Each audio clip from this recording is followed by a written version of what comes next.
All right.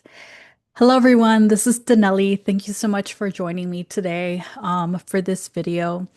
I actually want to talk about modern truths about being laid off or being fired.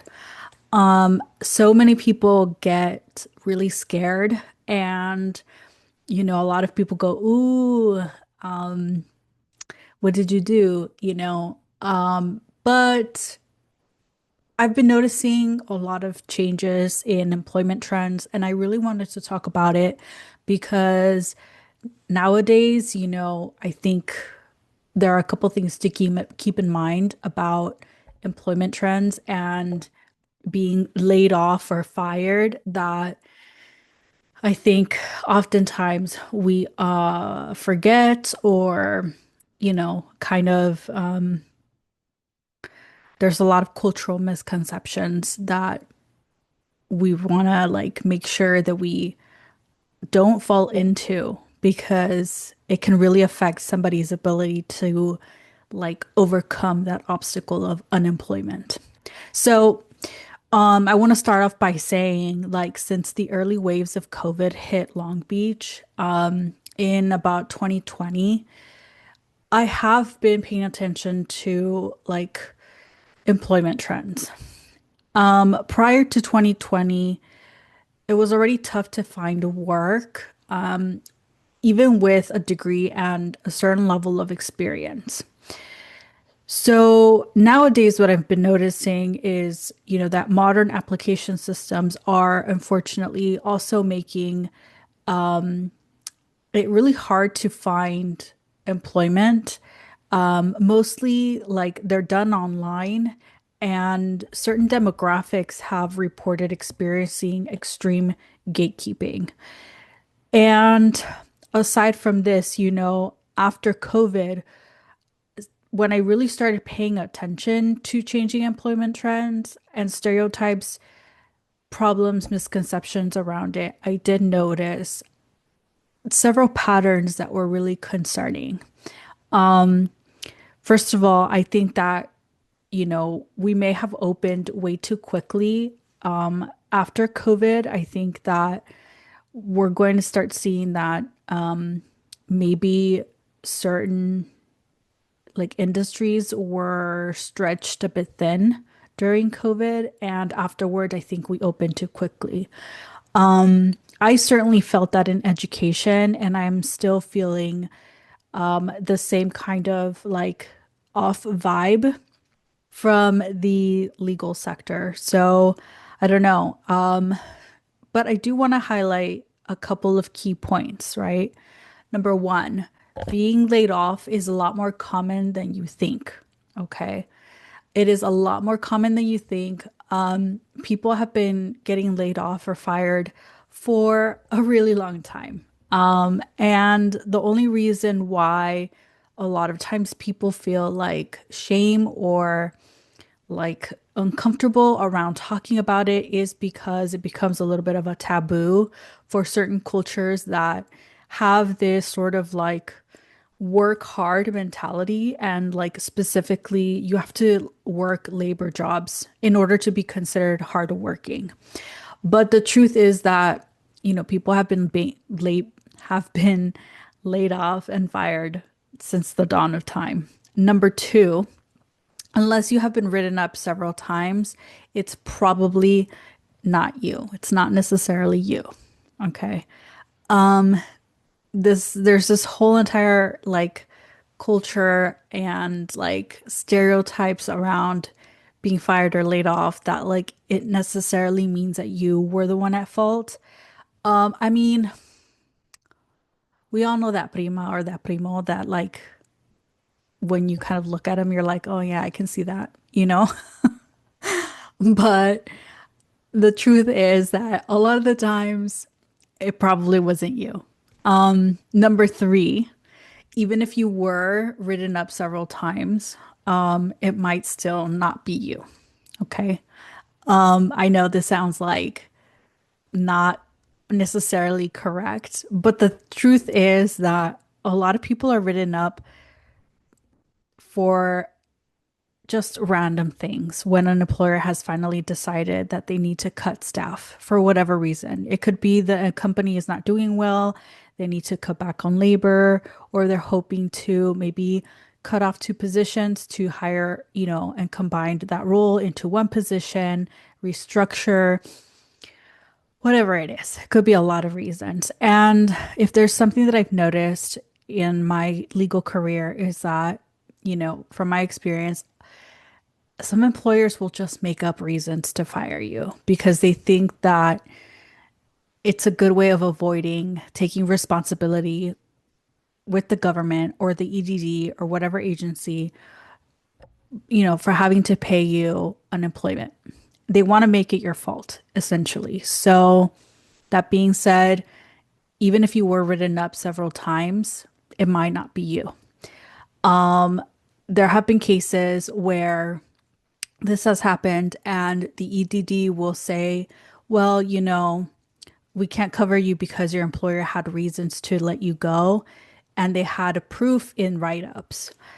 The EDD will give you the option to essentially file an appeal, and you can actually argue your case with a judge. And this is your opportunity to essentially, fight back and say your truth. So while that process is a bit more lengthy, it is something that I want to highlight because it's relevant to the idea that like when you get fired or laid off, it's necessarily your fault.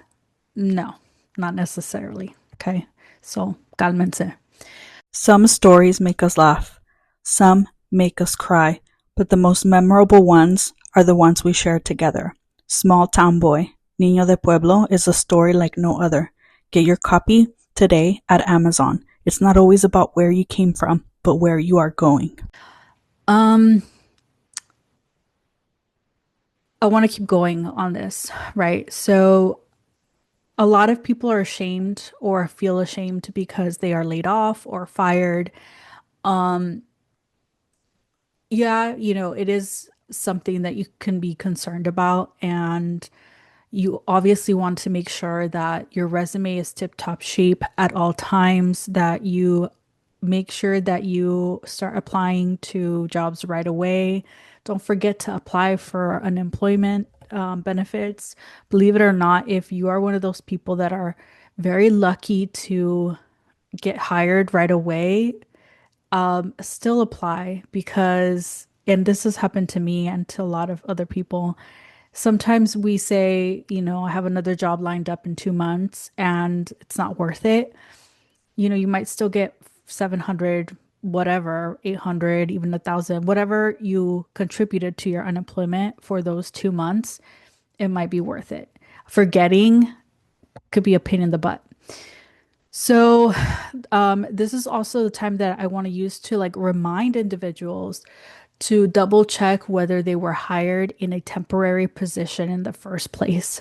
Um, a lot of people forget. They start working somewhere and they're like, "Oh my God, I love this place. This place loves me." And they forget that their role technically was only for 12 months or 9 months out of the school year or whatever it is. And they forget and then they get, laid off and they're like, "But why?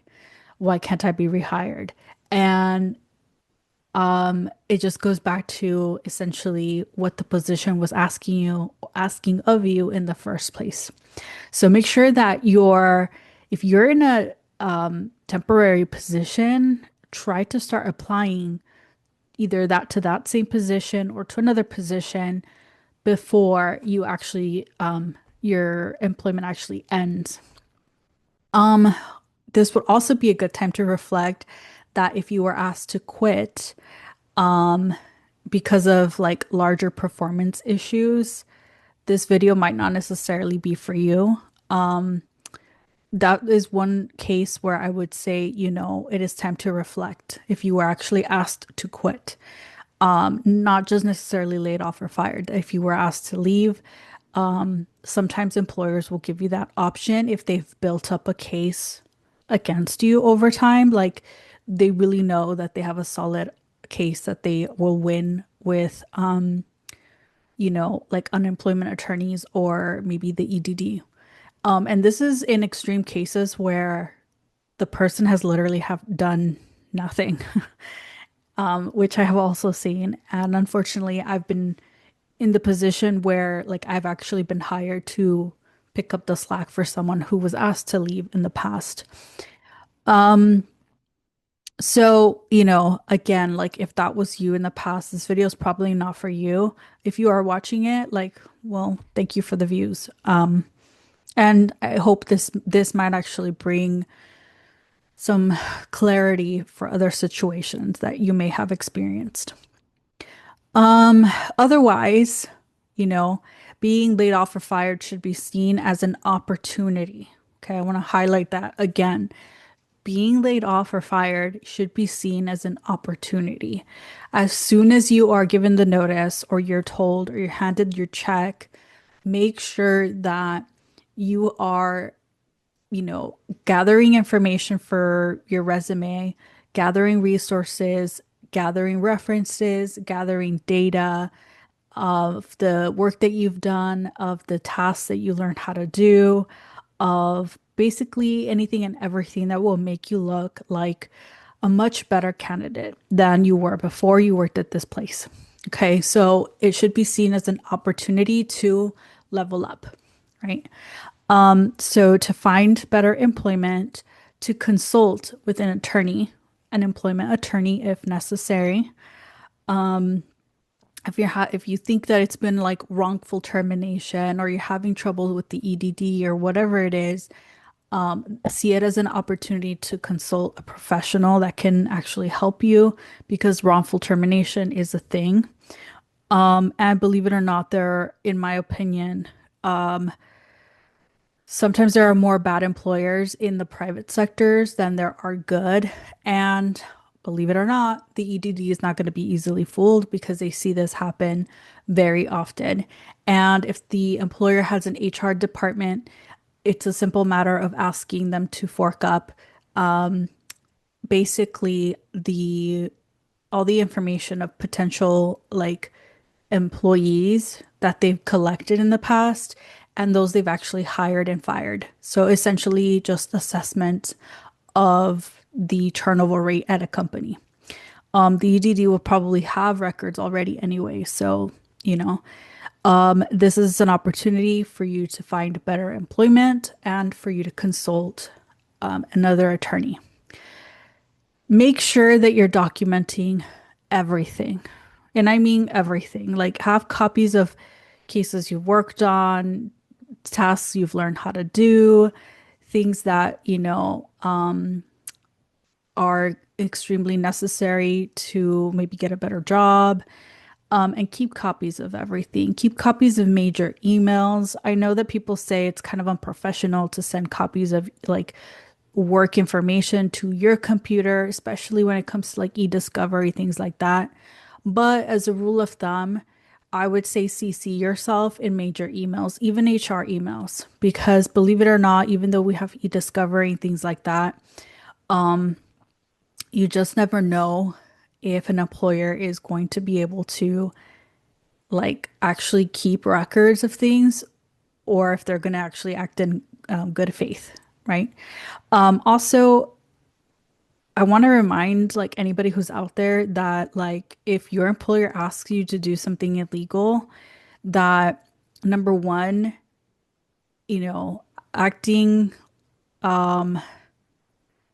that's a very compromised position, by the way, but like you want to make sure that you make your point very clear in the sense that if you don't think that's correct, report it to HR, document everything, but also state your like make sure you have a conference and meeting regarding those issues. And make sure that you give your stance very clearly because, you know, actually participating in possible criminal activity or conspiracy to commit a criminal activity, not good. Number two, claiming ignorance is not a proper defense. So again, like if something feels off about work and they're asking you to do something and you say no and they write you up anyways, keep that in mind that if you suspect like criminal activity, you're not obligated to participate. You're also allowed to whistleblow, by the way, completely legal and you're protected. So keep copies of everything, including meeting notes, write-ups, emails that you think are important, you name it. Make sure that you keep a record potentially of witnesses or people that can corroborate anything you have said or anything that you know or any communication that's been like disseminated in the office that's relevant. Again, this is all because being laid off or fired is not necessarily your fault. Um, and I think that's it for this video. I wanted to keep it like short and sweet because I don't know, I've been hearing a lot of like people very concerned about like their productivity at work, but also like being able to keep work. And in certain like employment sectors, it can be incredibly tricky to navigate like employment issues, especially if you're already working at a law firm or a big organization. It can be an extremely tricky thing when you start noticing systemic issues and you're unwilling to participate and you're concerned about like how to protect yourself or how to defend yourself. But it starts with making sure that you have the right perspective. So remembering that being laid off or being fired is not necessarily a bad thing. Okay. It's an opportunity for you to reflect, and number two, for you to level up. So that's it for today. I don't think I have anything else to add. I just want to say thanks so much for watching this video and please like, subscribe, all that good stuff. Comment. If you have any other questions you want me to address, get into like specifics, I would be happy to. But that's it for now. Thanks so much. See you next time.